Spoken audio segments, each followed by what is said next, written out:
Welcome, our fellow lovers of love, and thank you for joining us on yet another excursion through the stream of consciousness, down the river of tranquility, to fill the lake of life with love.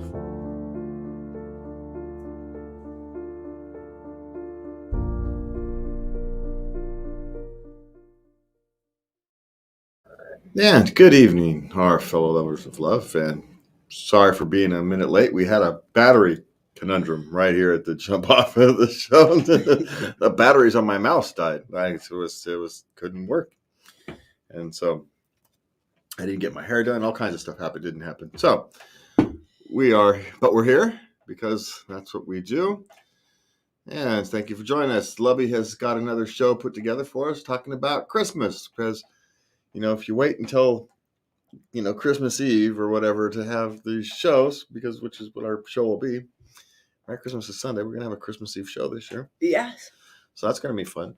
But if we wait till then to tell you how to survive Christmas, it's not going to be very much good now, is it? Well, it won't be. In this, I picked the topic of plans for Christmas because it is now the beginning of December, and this is what we start thinking about, what our plans for the coming holidays will be.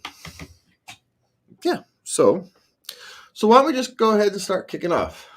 Okay, first I came up with 25 ways to spend Christmas alone. Now, this may come as a surprise, but some people choose to spend Christmas alone. I knew of one gentleman that I used to work with. That's what he did. Yeah. Well, some people I know like to work Christmas for whatever reason. No, he didn't work. He stayed at home. It was his day, and he celebrated it how he wanted to by himself. Yeah. But I'm just mean, however you want to celebrate or not, Christmas is or not, it's up to you. Yeah. That's kind of the thing, because you can't have a spa day on Christmas if there's not someone to have open the spa. Just saying. That's right. So you need all kinds to make the world go round. So let's start. Make your own. God, it's carrying over. I had a TV show Thursday night, and I could not. By the end of was tripping over my tongue. I am still doing it. I am tripping over my tongue. I can speak properly. I really can. Gonna have to slow down and enunciate, and maybe we can get through this show without something really strange coming out this thing. Okay, now they suggested to make your new tradition, cook a new dessert that you recreate every year, have a go-to holiday movie, make a video of yourself singing Christmas carols and send it to family and friends. You can be really creative and come up with your own thing. Yeah. And the next three are, when we have the spa day, which I already covered. Then the next three are all kind of the same thing. Spend the day somewhere else, go for a drive, go get in the great outdoors. So those are all kind of the same basic principle. Go off and do something you normally wouldn't do. Now the sixth one is an interesting one. It's how are you supposed to wander in a museum that's closed on Christmas Day? I don't know. But this is something you can do on the 23rd, the 20th, the weekend before. And you can do before Christmas. Yeah. People plan not just on Christmas Day, but through the holidays. Yeah, there you go. Slide on Christmas jammies and make it a lazy day, which, of course, I'm all for that, even without it being Christmas. But, hey, if the weather's bad, bundle up and watch your favorite Christmas movie. And we'll see you watch Christmas less TV and movie. There's another flip side of that. Binge watch your favorite show. Yeah, there you go. Something different. If you do want to get your mind off of Christmas, right? That's what you would want to do, is you watch something that's different. A puzzle, if you're into that kind of thing. Sit outside, quiet of nature. Go to the movies solo. Highly recommend this because you get your own popcorn. I like that. My own popcorn, my own drink, my own candy. Man, I eat my popcorn, candy, and drink before the movie starts. That's the problem with the stupid movie theaters. have a fancy dinner, start a new hobby, or revisit an old one. I have gone out to eat by myself when Yeah. I was single. But single people eat too. Yeah, I took a book. There's nothing wrong with going out to eat. Well, no, but I mean, some people have a real thing about it. Take a book. That's what the stools are for at the bench, so you don't feel weird sitting at a table. That's what the counters are for. No, I want the table, the linen, I want the silverware. Well, if you're all out of, if you feel weird about it, that's why you go sit at the counter. Reach out to others. So spend the day alone together. There you go. Have a Zoom party. Well, that's just sad. Strangers in need. There you go. It always makes you feel better to help people. Reach out to an old friend, someone you've been thinking about but you haven't talked to in a while. Christmas is a great day to pick up the phone. Yeah, before you get to the old acquaintances be forgot kind of thing. Yeah, do that now. Bake the day away. Bake. There we go. A Christmas cleaning. And there's the other one. Dive into work. That's kind of, other people like to work on Christmas. Not just for the money, but because, keeps them busy. Gets their mind off whatever else is going on. Especially if you're not into the Christmas spirit. Yeah, well, except then you got to listen to Christmas music. You got to work in retail or something. But if you're in a warehouse or something, it's all right. You just kind of plow in, work 12-hour days. Shop for yourself. Spend your Christmas money on yourself. There you go. That's a good one. I do. Get a new pet if you, Well, that shouldn't be done on a whim. No, that's a commitment. But if you've been considering it and gone through it and you're just going to do it and now's just the time to flip the switch, then okay. That kind of thing. If you've just been waiting for the right time type of thing. If you've already thought through it. New Year's resolutions. Well, yeah, okay, if you need to. Stay off social media. Well, yeah, if you want to be alone is your thing, those are some ways to do it. So there's that, So if you're alone this Christmas, I think the big point of that thing is if you're alone for Christmas, whether by choice or circumstance, there are things you can do to take control of your situation. You don't have to be a sock puppet in the wind of the Christmas season. You can control your own. Absolutely. And I think so. That's the takeaway of that. All right. So what is next? Romantic Christmas ideas for every couple. Oh, why do these things always send off alarm bells? And it's the man in me. I swear. Okay, we can do all of these. Oh, good Lord. Okay, but if we're gonna do all of these, right? Shouldn't we videotape them or something so we can post them on social media, and we can show the disaster that will come of the endeavor? Wouldn't that be a requirement? Okay, my finger's too little. I can't see them, so you're gonna have to go. Okay, every year pick out new ornaments to give each other for your tree. Wait, you're going to pick out the ornament. So why don't you just buy the ornament for yourself? No, you give to each other. Yeah, but you go what pick up. The other person I want you to buy me that ornament to give me for Christmas. No. You can't tell which ornament they're supposed to buy. That's what it just said. No, you buy each other a thing. All right. That didn't sound like what it said to me, but okay. All right. By matching pajamas. Hold on. For those of you watching, this is going to be really weird. All right, no, keep going. Buy matching pajamas and get one of those iconic cozy pictures by the tree. You can use that for your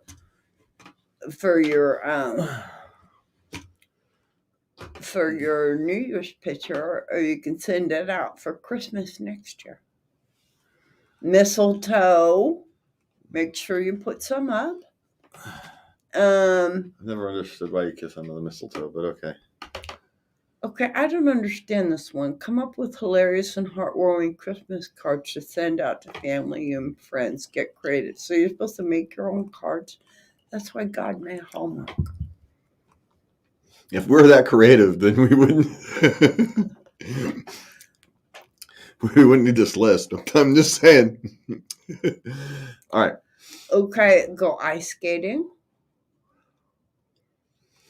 Get 12 little gifts for your significant other for the 12 days of Christmas leading up to Christmas Day. I want to That's point out the thoughtful. potential dangers of old people ice skating and things like that. I like that. Excuse me. Oh, our little troublemaker jumped in, so she's going to go put him out. Well, he'd have been all right for a few minutes. All right. Get 12 little gifts to give your significant other for the 12 days of Christmas. So essentially just do the 12 days of Christmas. But, don't buy the 5 diamond rings or whatever the heck it is, because that's just... You can buy me 5 diamond rings.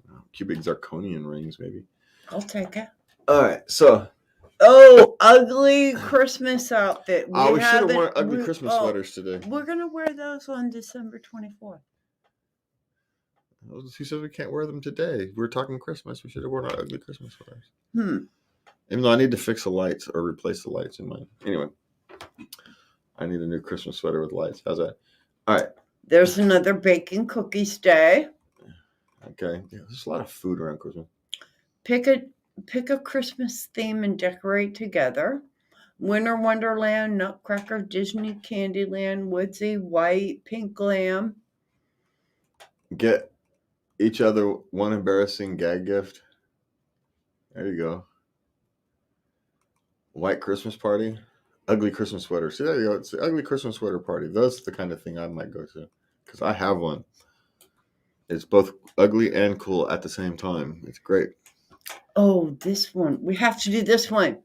Write each other a letter to each other to open next Christmas. Oh, shoot me. Oh, come on. That's so romantic. That's not romantic. Yes, it is. That's just... At least 3 paragraphs. Oh, now it's an assignment. Yeah, that's romantic. 3 paragraphs, and we're going to get spec'd and checked for grammar and punctuation. No, I don't grade. Well, apparently you do. You just wanted 3 paragraphs. Okay, attend a Christmas show or concert. Wait, I got a question though. But can that be my gag gift? What? The letter for next year. You are not adhering to the spirit of this. Oh, yes, I am. It's not in the way you would expect. That's all that is. Okay. Attend a Christmas show or concert of some time. Okay, there is, check the newspaper. There's always the church that has the ringing bells. And I used to take my girls through a drive-through nativity. Yeah, and the Christmas lights, there's which neighborhoods have good Christmas lights to go drive through. So, that's easy to do. To go, see the Christmas lights. Even though it's friggin' cold out. I hate that's why you want to go see the Christmas lights when you're freaking cold. I hate being cold. And I live in California. That's sad. We live in California and we hate being cold. Because, it's not really cold here. Not really. Not really. Okay, our next one is things to do, fun things to do with kids at Christmas. Now, there's quite a number of them here, but I felt this was needed.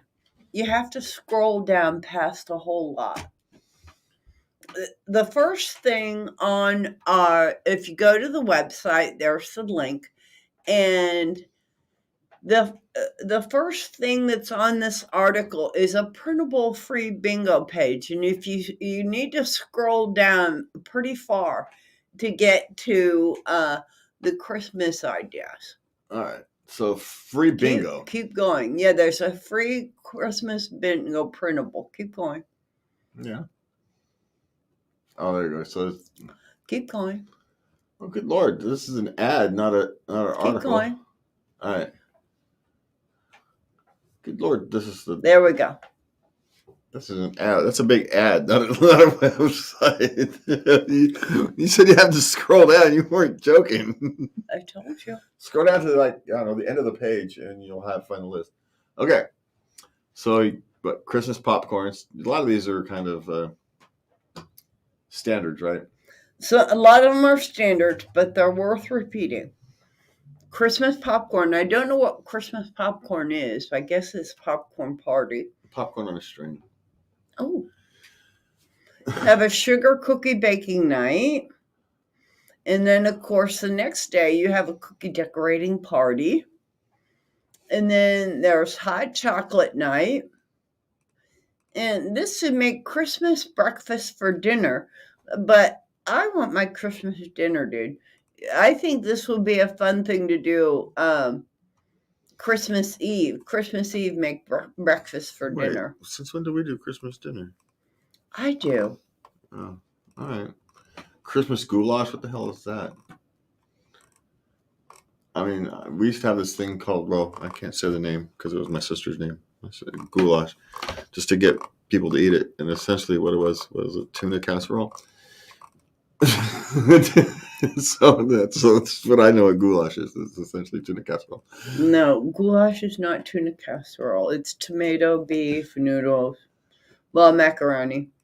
Have a pizza Christmas party. Make a tree-shaped or a Santa-shaped pizza. Hey, write a letter. There's one for kids and families. Write a letter to Santa. That's always a good thing. They said just write it for next year, apparently. Next year, what I want you to get me is a car. Make paper snowflakes. Oh, shoot, I need to do that this year. Just fold them up into triangles, cut them out, and tape them to the window. There's Christmas books for children. Don't forget, the night before Christmas, I do a reading to the children every year. Uh-huh. Christmas podcasts. I don't know where you're at. So Watercolor painting. Yeah, Christmas podcast. Okay. Holiday music sing-along and dance party. All righty then. No one wants me singing. Christmas puzzles. You're going to have to stock up. These kids are going to be home for like 2 weeks. Create popsicle stick Christmas trees. Create an I Spy Christmas activity page and do it together. Okay, that takes a little bit of planning. Make graham cracker gingerbread houses. Dude, no. Buy the kit. All those things never turn out any good. And there's all kinds of Christmas craft kits at Dollar Tree. In other words, just find busy work for them. You can go to, now this one says attended digital Christmas story time, but I'm sure your local library has a program for Christmas. Yeah. Do the oversized Christmas coloring mat. That sounds fun. Christmas activity books, again, Dollar Tree. Pin the nose on Rudolph. Oh, have fun. Pin the nose on Rudolph. Game night. Do a game night. Okay. Okay, out of the house. Again, go Christmas shopping. I go out of the house, go Christmas shopping. You're going to take your kids Christmas shopping with you. I can't think of a worse experience in my life to take kids Christmas shopping. They have a right to go their Christmas shopping too, I didn't say they didn't. Well, there's no right to Christmas shopping, but that's a whole nother issue. That's a whole different discussion. Well, they have needs. Yeah, but I didn't say, they might not have to go Christmas shopping, but, taking them Christmas shopping is not a fun experience. It's not something I say, hey, kids, let's go Christmas shopping and it'll be fun. I know. It says no parent of children ever. It's just sorry, it just doesn't happen. Yeah, but they have fun. No, no. It ends up with tears and crying and screaming and just wait till your father gets home and all that kind of stuff. And then that's what happens when that kind of thing happens. I'm just saying. But that's also part of the Christmas experience. We just don't talk about that. But you don't appreciate the rest if you don't get that. So, it is what it is. All right, so what else we got? Drive around the area, look at lights. We talked about that one already. Okay, yeah, the hot spots. You can search on your on the internet for lights in your area. There's some neighborhoods that really just go to the wall, man. It's amazing. Pick up a holiday themed flavored treat at a local bakery, and there's always Starbucks always has lots of specials out. Deliver Christmas treats or gifts to the neighbors. I used to make cookies. Again, go ice skating. And, dude, visit Santa. Sure, why not? Or, if you're an older person, play Santa. That's always fun. It's a big responsibility. Yes, it is. So, but it's fun. It's actually one of the funner things you can do as the holidays. Play Santa. Don't go be a mall Santa. That's too much like work. Just go be a Santa for a day, for somebody, for something. It's all right. You don't have to be perfect. You just have to be. Just have to be Santa for that period of time. That's all. Kids will buy it. And even if they don't, they'll go along. Because they don't want to spoil the fun either. So, anyway. No, they don't. So, now if you live in an area with snow, build a snowman. Acts of kindness are always good during this time of year. It's Yes. not just good for the bestowee. It's also good for the bestower. Right? It is. Okay. Yeah. I got my grammar right there. Right? Yeah. All right. So what else can you do? You can. Okay. Of course, you got to do the setup. Take a night and set up the Christmas tree. Yep. And decorate the front door and maybe outside. Like the Kids Bop Christmas list. Oh no, I'm gonna have to go play that. Wear red and green Spirit Day. You can, if you're crafty, make some Christmas shirts. Yeah. You got the traditional Advent calendar, and Christmas cards. Make a Christmas playlist. Wrap your present. Make homemade cards. Yeah. And of course, there's the process of getting the cards ready, going to the post office, buying stamps. Nobody tells you how to do this stuff. You got to show them. Putting them on the card, waiting in line. It's part of the tradition. Yeah, I had to go wait in the UPS store line the other day. Oddly enough, for work, I got paid for standing in the UPS store line. So that was fun. Oh, wow. Yeah. Well, for what it was, there wasn't very much. All right. Now I would like to remind everybody you can find all our show notes and the links to all the stuff we talk about at latenightLove.us. It's already up there. And you can find us on all your various social media and podcast platforms. If I remember to update them, I have to remember. I don't know. I forget sometimes. I've been busy, man. I've got to get myself a little more organized. All right. So what's next? Well, we have questions. Questions. All right. We're going to start with relationships, and we're just going to dive right in. Yep. Okay. My boyfriend won't give me a key to his house, even though I live here. He works, so when I leave to run errands or work, I have to sit outside till he comes home. Am I asking too much? No. But the question is why? What's the excuse? And then you can go from there. He may have trust issues that he has to get over, and he can't get over them until he can express them. But it's to find out why. But no, you're not asking for too much. You live there. You should have a key. That's kind of a no-brainer. So the question is why? Or is he a controlling freak and you shouldn't be with him? And there could be from his perspective, a legitimate reason. Or it could be an abusive jerk. So you have to figure out which way it is. Yeah. Yeah. Okay. My ex-girlfriend and I broke up a month ago. We are casual friends. Should I tell her I have cancer or should I keep it to myself? Well, you don't have to tell her anything, but my question is, if you're still friends, why wouldn't you tell her? She's going to find out at some point, and she still cares about you. So she still wants to be in your life. Yeah, and you're going to need as many friends as you can get in these next few months, years, whatever it is, right? And if, you're no longer romantically linked. That doesn't mean you can't still support each other. Yes. It's so. I understand the not wanting to. I can kind of get it, but my suggestion is to be as open as possible through this process because it's what's going to help you get through it. Yes.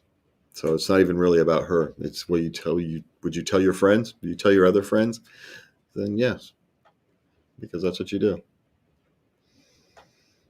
Yeah. Sometimes it goes well, sometimes it doesn't, but you don't know until you cross the bridge.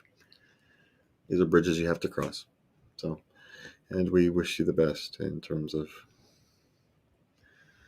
getting through. Yes. So, seek all the help you can get. All right. Okay. I want to tell my boyfriend I love him through an encrypted message game. How do I do this? You don't? Just tell him, for the love of God. You're afraid of rejection, and we get it. It's a big thing. You're afraid that you're not going to get the response that you dreamed up in your head. And we all understand. It's very human. We're not even blaming you. We're kind of laughing, but only because we've all been through it. Been there, dude. Oh my God. I told you I loved you and ran away. So we're laughing because it's like a very human experience. You can't get more human than this, right? But I suggest you try and overcome that human instinct, become better than the rest of us, and just deal with it head on. Because, mixed messages, you're less likely to get the response you want by sending mixed messages than you are by dealing with it forwardly. And if you don't get the response you want, then you know what you're dealing with. At least you'll be clear. And that's what you need right now is you need clarity. So. Yes. There's a lot of up in the air. Yeah, there's a lot of up in the air. There's a lot of you're facing a lot of risk. Taking that step into a loving relationship it's a big emotional risk. It generally is, which is why you're reluctant to kind of dive in head first. We get it, but there's no other way to do it. You're going to have to dump in. You have to jump in both feet. There's no other way around it. So start your relationship off on a better foot. Yeah. But even though there's no judgment if you don't, because all of us have done the exact same thing. Find a human out there who hasn't, and I'll find you someone who hasn't had a relationship. I'm just saying. Okay, what do we got next? All right. My spouse is perpetually in a bad mood. She hates her job. She spilled something. The dog is too loud. Her clothes don't fit. It's too cold. That list is ongoing and endless. I've worked on not trying to fix it or change it. But sitting around her seething makes me go crazy after a few days. What do I do? Well, what you try to do, if anything, is you get her to go see a counselor, therapist of some sort, because there's something underneath that she's not dealing with. that needs to be dealt with. But in the grand scheme of things, there's not much you can do other than to try to be supportive as she deals with whatever it is she's going through. I mean, there's something. Maybe it is. She hates her job so much that it just spills over into everything else. Time to find a new job. Yeah, or maybe there's something else. Maybe she hates her job as a reflection of she's not happy with where she is in life, or something else.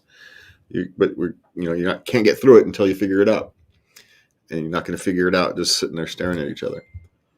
So my suggestion is to find a way to get her into counseling. Don't suggest marriage counseling or counseling. Suggest it, kind of suggest it, whatever it is that she needs. If she needs it to be marriage counseling or couples counseling, then do that. If she needs it to be, for herself, then that. Don't make it a barrier. You're offering help. And tell her it frustrates you. Tell her you don't like seeing her angry. You love her too much to see her like this. And you want to find a way to get through it.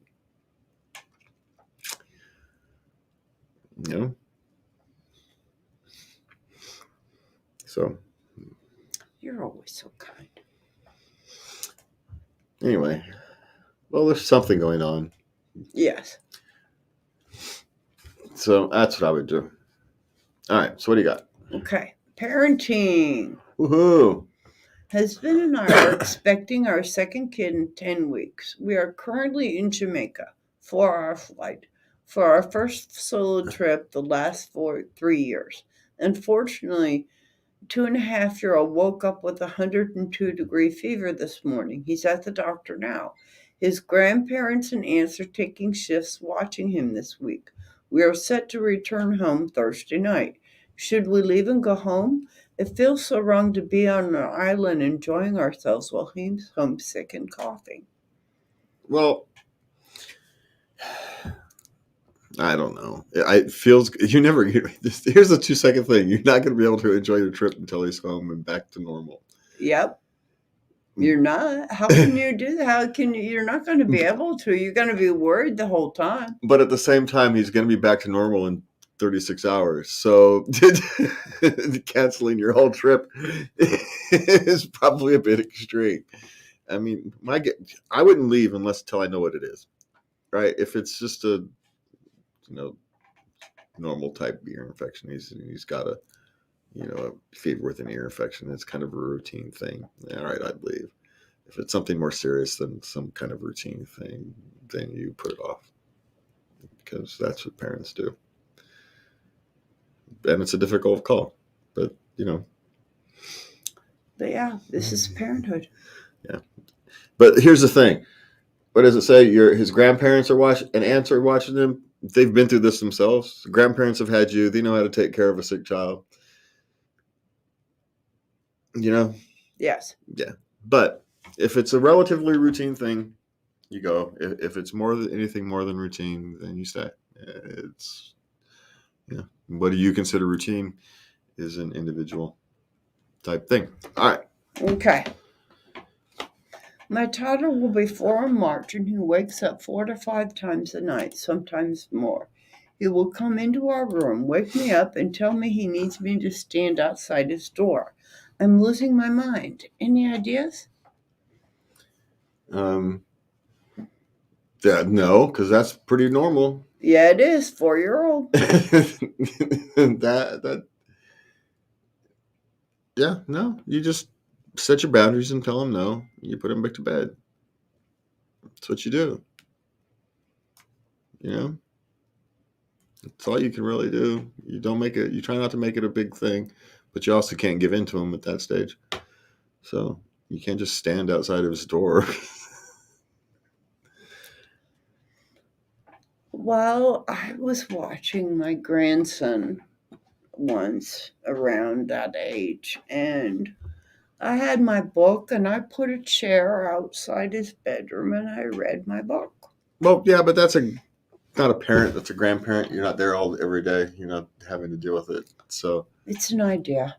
yeah, I mean, the problem is then he's gonna get used to you sitting out there with a book every night, and then it becomes a crutch for him to sleep and crutch rather than, no, you have to learn to sleep like a, you get a toddler's brain. He's scared. He's got all kinds of stuff in his head, and it's dark, and he gets it. He wants you close by, but you're safe in the house. And he's going to have to learn that. So you just keep putting him back to bed, just like you always do. Doesn't change. Sooner or later, they outgrow it. They really do. Yeah. It's just the stage. It's what they all do, and they grow it out. They go through it fairly quickly. All right. Okay, do I have a right to feel sad and angry my father didn't show up to my girl's first birthday because I invited my stepsister from his previous marriage? Do you have a right? Well, you're going to feel however you feel. So you have a right to your feelings. Your feelings are your feelings. And now, maybe the point is you should understand, maybe his feelings. Maybe there's a reason he doesn't want us to be in the same room. Maybe they can't get along, and so he made a choice. He's not going to spoil the birthday party by going. Who knows? I don't know the situation. So, do you have a right to be upset? Of course you do. Of course you do. Their father missed it. But, think about it this way. Maybe it's for the best. Maybe. Sometimes these kind of things are actually for the best. It's a 1-year-old birthday party. The grandchild's not going to know. They're not going to know. It's not going to have any impact on them whatsoever. The rest of their lives. It just won't. It's you. It's impacting. So keep it about you, not about the grandchild. That would be my. Yeah. Okay. Consistently struggling with picky eating with my 3.5-year-old. How do I get him to eat? Well, again, let's remember this is perfectly normal. If you're 3.5-year-old, some of them you can only get them to eat chicken nuggets or something, right? You feed him chicken nuggets until he's ready to eat something else. You always try. You offer. Yeah, but there comes a point where you have to make sure they're eating something. But I don't know. You just keep trying. That's the only thing you can do. Just make small portions. Make things he tries. Say, okay, you can eat that, but you have to try that first. And they'll try it. They'll eventually strike on a few things he like. They're 3.5. It's not really a sign of anything to come. No. It's just 3.5. Everything's new. They're all like this. Yeah. Well, everything's new. You just think about it this way. All these tastes and flavors and stuff are new. And so they're going to have strong reactions to them. As the more flavors and stuff they experience, the reactions to the flavors will be less, and they'll settle down into a more normal palate. But you're just going to have to continue to offer them new flavors, and they will eventually settle down. That's all. But it's perfectly normal at 3.5 years old. It's what they all do. They're all picky at 3.5. Yeah. Well, except for the ones that aren't, who will eat anything like a garbage disposal. But you got the two extremes at that age. You got the garbage disposal who will freaking literally eat anything. And you've got the ones who you can lucky if you can get them to eat French fries, right? It's just it's just how kids are. And they're all perfectly normal. All right. What do we got? We have work. Okay, my CEO's created a heavy, hostile work environment, and we're all burned out. What do we do now? To find a different job? That's, you take your talents elsewhere. It's not the only job in the world. And then the best way to get, a raise is to change jobs. It just is. You have skills. And you take them out and you market them. And it's tough out there now. And maybe he's taking advantage of it. Or maybe you don't understand how, maybe you're young and you don't understand how much work is. I know there's these days where a lot of people misunderstand the nature of work. Too many people spent too long in colleges and not enough time washing dishes at a restaurant, paying for the bills. And so when they get, literally, I was reading an ad, somebody where some kid was hard to work in a fast food joint. When they asked him to do the dishes, he quit. What do you think you were being hard to do? And it's fine. Hey, if you don't want to wash dishes for a living, that's great. But what did you think you were getting hired to do? I have no problems with you not wanting to work in a restaurant. Okay, then don't apply. But if you work in a restaurant, you're going to wash dishes. You just are. That's what happens.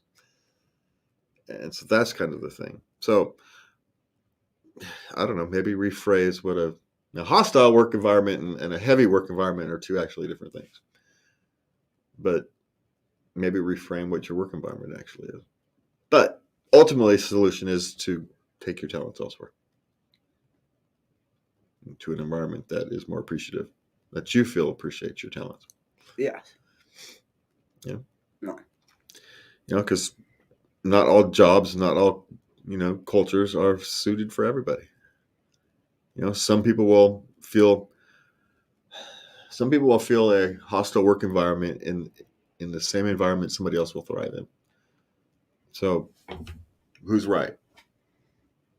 Well, maybe you both are. Maybe it's just somebody's in the wrong work environment. And so you can change it. You go to find one that works for you. They're out there. Good luck. Okay. Should I ask my boss why I don't have WFH? What is that? I don't know. Privileges, or just look for another job? I don't know what. Okay. Well, we don't know what that means. Sorry. What is it? Health privileges or something like that? I don't know. I don't know. You're the one who pulled it off of the thing. That's all it is. I don't know. Well, there's some privileges. Why don't you have maybe executive privileges or some kind, or some? You can ask. It doesn't hurt to ask. And the worst they can say is you're not worth it, and then you can go move on. Again, but I always warn people that maybe you're not as valuable as you think you are. Far too many people think they're more valuable.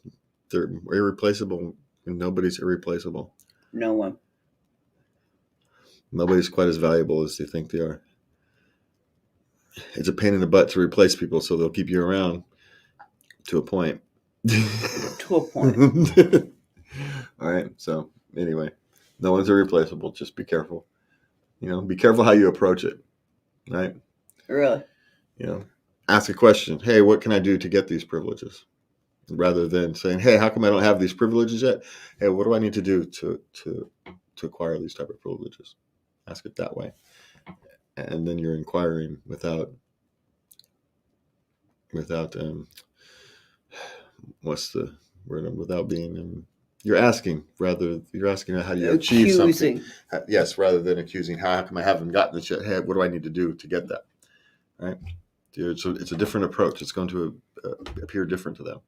Right? One's a selfish thing. So one, hey, how do I get there? It's a different. Why aren't I there yet? And say, how do I get there? It's a different. They'll take it differently. So that's all I'm saying. All right. Yes.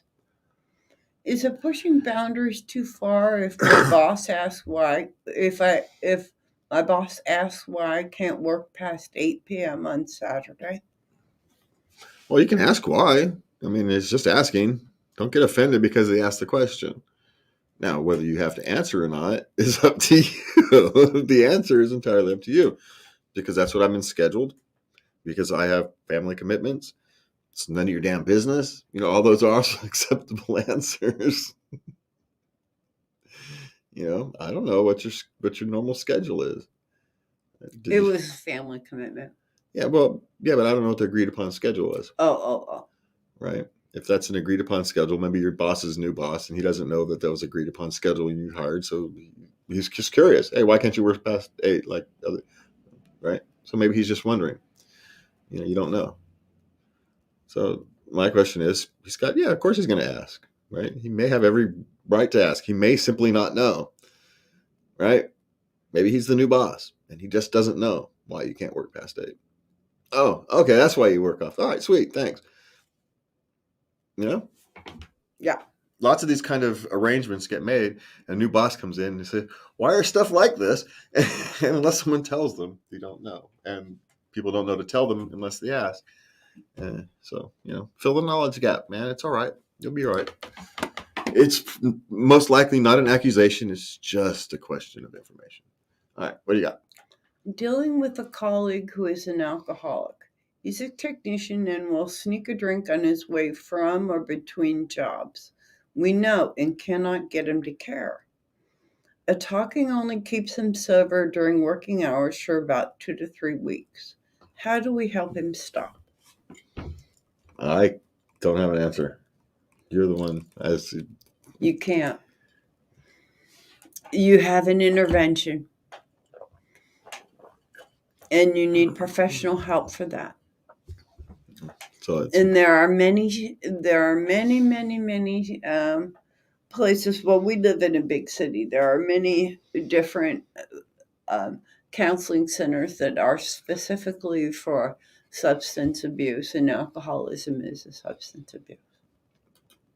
yeah, it's And they're well versed at how to deal with these types of things. yeah. This is one of those things that's likely above your pay grade, Yes. right? And so if you feel you really have to, you take it to HR. If you feel it's a safety issue for the rest of you, then you deal with it in HR. But beyond that, it's hard to know. It's hard to know what to do. These are the tough calls that it's really, you can't ask for advice from other people because they're not there. But if it's a potential safety issue, you actually may have a moral obligation to take it to HR and deal with it that way. There's bigger issues at stake. And he's driving around drinking? Yeah. During company hours, isn't there some kind of liability there? Probably. And especially, and they know he's out drinking and driving? Well, it depends. If, it's like having a half a beer or something. Is it really drinking and driving? No, you're not going to be hit a thing. But is it during working hours? Is it a liability? You're damn straight it is. And so there's lines there, right? Yeah. And so, like I said, you may have a moral issue, right? To go to HR and deal with it that way. Whether it's the right thing to do for him or not is an open question, but sometimes it's not about him. And maybe it'll help. Maybe it'll hit his rock bottom and he can start climbing his way out, even though that can't be the reason you do it. You do it because it's the right thing to do, because there's ethical issues and moral issues to be dealt with. Yes. Liability issues.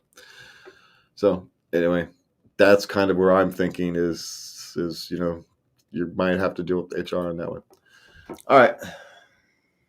Okay, that was the last work question. Now we have our sex questions. Okay, here we go. Here we go. My boyfriend is upset with me because I kissed his nipple. He said, "Where the hell did you learn this?" It was just a whim. How do I reassure him I'm not cheating? But they must be young and inexperienced, right? Yes. Okay.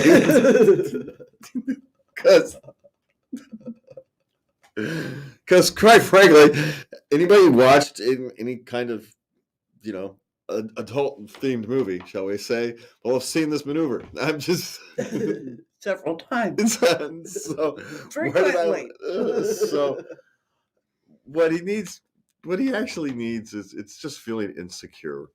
And there's not actually much you can do about it except give him some time to grow past it. There's really not much you can do. Just tell him he's being stupid and let him feel stupid for a couple days. It's really all you can do. And he'll either get past it and you guys can have a functional relationship, or he won't, and then you'll know better and it's time to move on. I hate to be so blunt, but these are these growth moments as human beings. And you can understand the first time, right? But you get a few days to kind of move past it. And if you can't, well, then you're not ready for a real relationship. Because what's going to happen if he bumps into somebody who's had experience if he can't deal with this? So you don't want to deal with that. So he's either going to learn to mature or he's not. And shouldn't she feel safe to explore with him? Well, yeah, but this kind of thing is when you're both inexperienced and you end up touching places on whims and people freak out. Trust me, it just happens, right? It happens both ways. True. And so just don't worry about it so much. My suggestion is don't worry about it so much. You kind of laugh it off. And if you can't really laugh it off, then he's got a maturity problem. Yeah. And that's something else. That's a different question. And actually a more fundamentally important one. Okay. Okay. My 20-year-old female boyfriend, 23-year-old male, wants to come in me now that I'm on the pill, but I have some reservations. I could still get pregnant, right? Yes. I mean, if you have sex, you have the potential to get pregnant. It's true. And, you can understand the desire to not want to use protections, and you get that. Frankly, it is a more fulfilling experience. But at the same time, if you're not comfortable with it, then you're not comfortable with it. It's that simple. It's really not that complicated.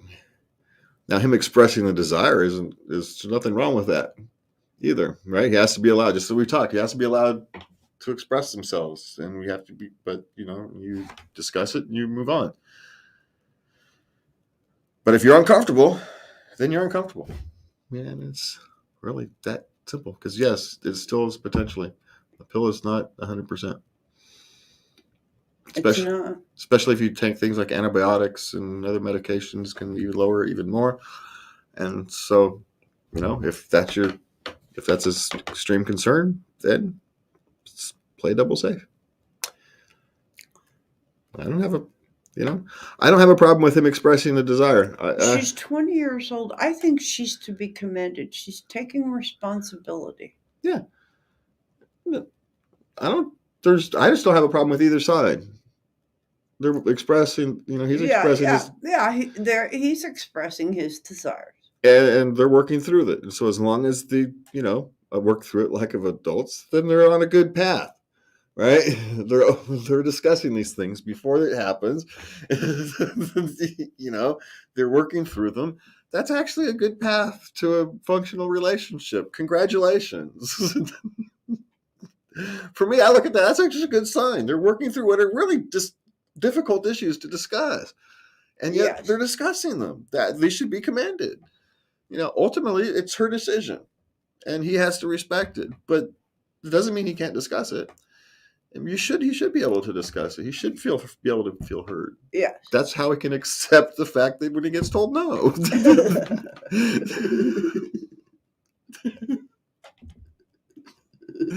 So that's how it works. All right. What do we got left? We got two more. Okay. My girlfriend of 4 years has always had a huge crush on Harry Styles since she was a teenager. Now she's mid-20s. She has posters. Fangirls over him have seen him in concert multiple times. This has never bothered me. Now she wants me to dress like him during sex. Is this weird? Well, yeah, but sex is weird. So, Do you know how many women have slipped on a Princess Leia costume? Yeah, it's just, I mean, good Lord, you have this whole thing called cosplay. And furries, and it's just some more normal version of that, quite frankly. Tell you the truth. So, no, you're all right. I mean, whether you want to do it or not is an open question, just like we discussed. It's your choice, right? You get to make these decisions. But is it weird? Well, yes, but no weirder than anything else we all do with each other. So I don't know. Maybe have some fun with it once and see how it goes. Who knows? maybe she'll do you a favor later on for something that she's kind of wishy-washy about. And decide to give one for the team, give it a try just for, because you did it yourself. That's how these things can work sometimes. Just don't expect it. That's all I'm saying. You don't do these things expecting something in return later on. No. But it does increase the likelihood of that kind of thing happening. All right. I think it would be kind of fun. If you're into that kind of thing, it would be. Well, no, you get somebody going completely gaga over you. Yeah, I mean, if you're into that kind of thing, then yeah, it would be fun. But if you're not, then, I could see you'd feel weird. Yeah. But sometimes you don't know you can get into something until you give it a little try. You give it the old college try. So, I don't know. Start with kissing. See how it goes. Yeah. Okay, one more. Last one. I, 22-year-old female, tried doggy style for the first time and blacked out.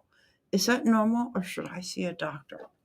Apparently, I didn't put the whole thing on there. She went on quite a bit for several paragraphs in detail about how wonderful this was.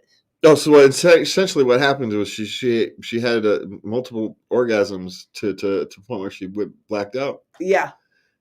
No, that just means don't have that many multiple orgasms in the future. That's all. But you may actually want to discuss it with your doctor. Not in like a panic or anything, but you may want to make a note of it and have a discussion. You may want to check your heart or something. Anytime you black out, it's not a good idea. It's a good idea to check in with the doctor. And of course, just have a discussion. Well, yeah, and it may not have actually been a blackout. You may have just not, really remember anything at the moment, because so those can happen too. But it's not a bad idea to necessarily have a discussion with your doctor about it. I wouldn't necessarily do it in a panic, given that set of circumstances. No. But it's not a bad idea, especially if it's concerning you enough to write on Reddit that should you asking for your doctor, then it's probably not a bad idea to talk to your doctor. I know these kind of questions are a little embarrassing to talk to your doctor about, but yet somehow you managed to talk to the internet. So I think you can do it. I believe in you. I really do. And that's it for today. That's an interesting way to end a Christmas show. But that's what Lubby wrote. I planned it that way. Out with a bang.